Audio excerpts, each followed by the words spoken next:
Welcome back to the Pilates Vitamin series. Today I want to talk to you about abdominal work. I cue the abdominals a lot in exercises, but I don't necessarily tell you who, what, when, where, why, or how. It means very much a different thing to one person to work the abdominals than to another person. And just because you feel the burn of the abdominals in an exercise does not necessarily mean that you're finding organizational spinal support. And just because you're placing your spine in a certain position does not mean that your abdominals are working. How do we organize this? How do we find the optimal position for abdominals to work? And I guess the first question really is why? Are you working your abdominals because there has been some trauma to them? Were you pregnant and have a diastasis? Do you have a herniated disc and we're told that you need some support from your abdominals? Are you working them because you have excess fat around them and think that you need to slim your belly? Are you trying to find spinal support to help combat postural issues with gravity? So it depends on the why for sure. Sometimes people come take Pilates and feel and say that, oh, my posture is getting so much better, I'm losing weight, when really it's just that they're finding axial elongation and letting that pouch of the belly come in because they've actually found length in their spine. Again, this is all very valid, but I want to teach you today is how to find your abdominal support and your spinal stability at the same time, so that whenever you're doing any exercise, you can figure out what's optimal for you. Some people have very tight abdominals, and they don't necessarily need to think of pulling them in or bracing. Some people need to think of letting go a little bit so that they can allow more movement to happen in their spine. Some people need to actually tighten the abdominal wall and pull it in, again, because of some kind of trauma. So it depends, and I encourage you to either access someone like a PT or a physical therapist or a Pilates instructor or a massage therapist to see what your body needs, or try and just check in with yourself to see where it is you are in your body. Do you feel too tight in your abdominals? Do you need to tighten your abdominals? And just check in and see what your body really needs. But the best place for us to learn abdominal work is hands and knees. But first I want you to come down onto your back so that we can learn what neutral is. Neutral is important. So if the bones are in a position too deviated from neutral, then you won't get a clear read as to where your body is in space. It's valid to work abdominals, as I mentioned, in a pelvic tilt. It does not ensure that your abdominals will work. It's valid to work in a neutral, hips even with pubic bone, but it does not ensure that your abdominals will work. So first we start with neutral just as a baseline and seeing if we can feel where our body is in space before we start to place load into it where we can actually ask our abdominals to work. Now our abdominals go all the way from the low rib cage around to the back and down to the pelvis, all the way to the pubic bone. Fascially, they extend well beyond that, connecting to other tissues such as pelvic floor, diaphragm, psoas, and even up the front of the spine and down into the leg a little bit. So in order to get the abdominals to have even an awareness, we need to place the rib cage, pelvis, and all the other bits in a relatively calm, neutral place.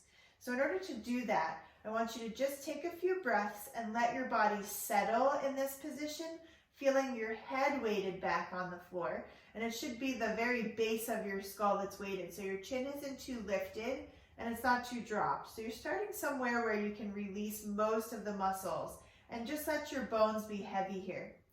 Coming down your spine, your neck should have a neutral lift away from the floor, and your rib cage should be the next point of weight.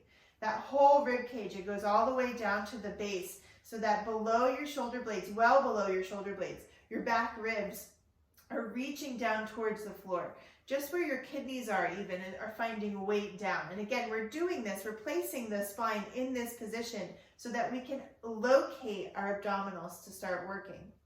Now, when I start to get my rib cage to drop down a little bit because of maybe shoulder tightness or neck tightness, it challenges my pelvis.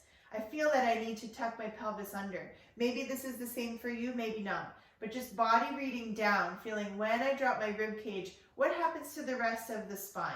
Can I keep my rib cage dropped and also get my pelvis to find neutral? Now I need, because I've had 2 babies, I need a little abdominal support already to keep my rib cage down and get my pelvis into neutral. So see if you can just find that position for yourself where your ribs are really dropped down and your tailbone is dropping down in between your inner thighs so that your pubic bone and your two hip points are in the same plane, parallel to the floor. And you're just going to take a few breaths there. Can you inhale and let your abdominals move out?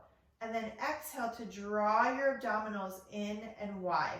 And we do that to get the transverse abdominis to engage a little bit. Inhale as you let your belly go out, releasing your abdominals. And exhale to pull the abdominals in and wide a little, feeling that transverse abdominis. That muscle is the deepest abdominal muscle that we have. And it doesn't work with spinal flexion. It works with spinal elongation or supporting of the abdominal organs. So inhaling, letting the abdominals go out, and exhale, pulling in. Trying not to deviate your spine. I'm not tucking and arching, curling here, no. I'm not lifting my ribs and lowering down. My bones are staying where I place them. Just finding that abdominal wall as you inhale and exhale. One more time, noting, am I squeezing other things? Can I release my hips a little bit? Let the femurs drop heavy into the hip joints and try not to squeeze my hip flexors or squeeze my back as I just find the abdominal support. Now let that go. Let's roll onto your side to come up and come to the hands and knees position, because now your abdominals are going to work against gravity. But there's a lot that could go wrong here. So it's easy to hyperextend the elbows or dump into your shoulders. I want you to have that sense of the floor behind you. So the same base of your skull reaching to the ceiling, the same back rib cage towards the ceiling. And here, even more so, it's tempting for me to tuck under in my tail. Try and keep your tailbone released to the ceiling as well. So you're still in that neutral position across the front of the pelvis.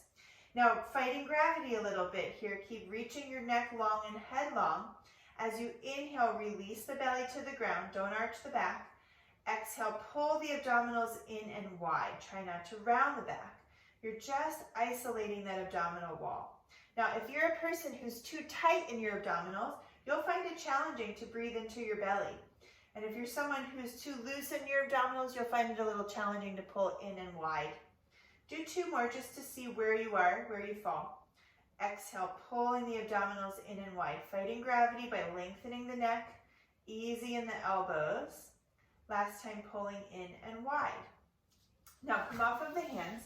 Let's come onto your back again to challenge this a little more. It's not necessarily enough to just pull the abdominals in to strengthen them. It's enough for your spine to be challenged in the shape of quadruped, of hands and knees, but it's not enough to strengthen your abs to just simply do that. You have to put a little bit more load into the spine so that the abdominals are challenged a little bit. So onto your side, onto your back, to come back to this neutral position on the ground. And I typically like to either have my hands down on my pelvis so that I can monitor, or arms up to the ceiling so the shoulders can stay heavy. So it's up to you.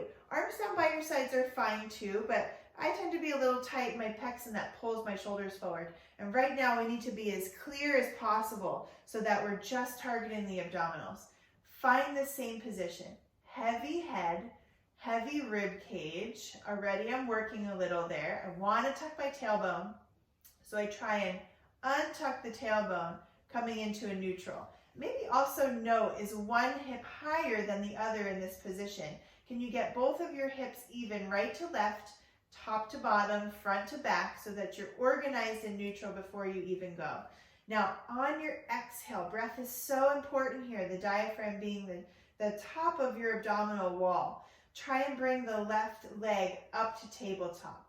And you're not going to let the pelvis rotate with the weight of that leg. You want to try to keep weight in your right hip. Keep weight in your rib cage as if you didn't lift the leg at all. And then placing the leg back down. Now, did your abdominals pop up? Can you keep them pulling in and wide as you float that left leg up again? No tucking in the back. You keep your neutral. Place the leg down. No overarching in the back as you place it down.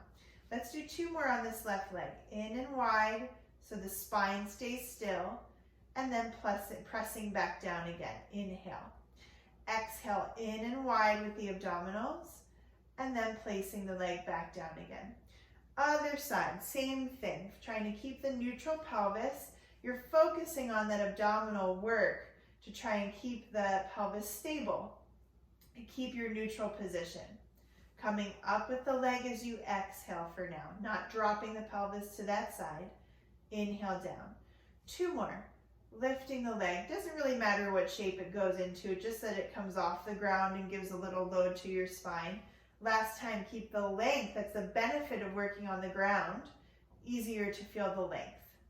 Now, take a breath there. It is completely valid if your back is overworking, if you are deconditioned in your abdominals, to work in a pelvic tilt, to let the pelvis tilt backward and give a little more challenge to your abdominals.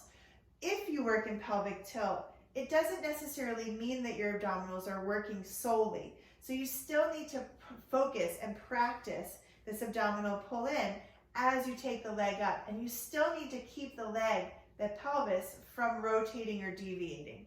So try a pelvic tilt position for yourself to feel the same thing. Taking the left leg up, don't rotate. And then place the foot back down. Don't arch the back away from the floor. Try the right side, same thing, pulling in. And then placing back down without moving your spine.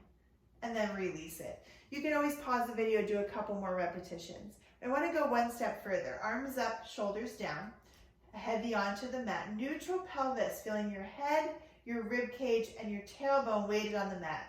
Left leg comes up, don't disturb the spine. Now exhale, take the right leg up. You're going to feel that the ribs want to lift or the back wants to arch more. Don't let it. That's where that in and wide feeling of the abdominals come in, so that you're not changing your lumbar spine at all. That's that lower back. Tap the left toes down as you exhale. Inhale, come back up.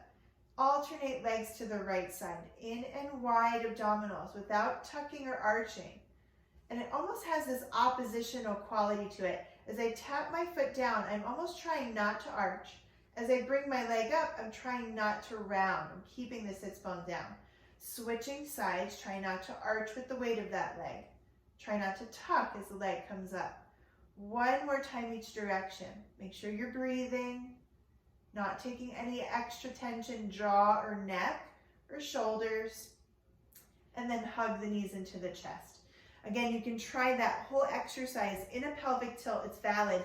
The main point is that you're not mobilizing the spine as you mobilize your hip. And that's abdominal support, is trying to find that. Thank you so much, guys. See you tomorrow.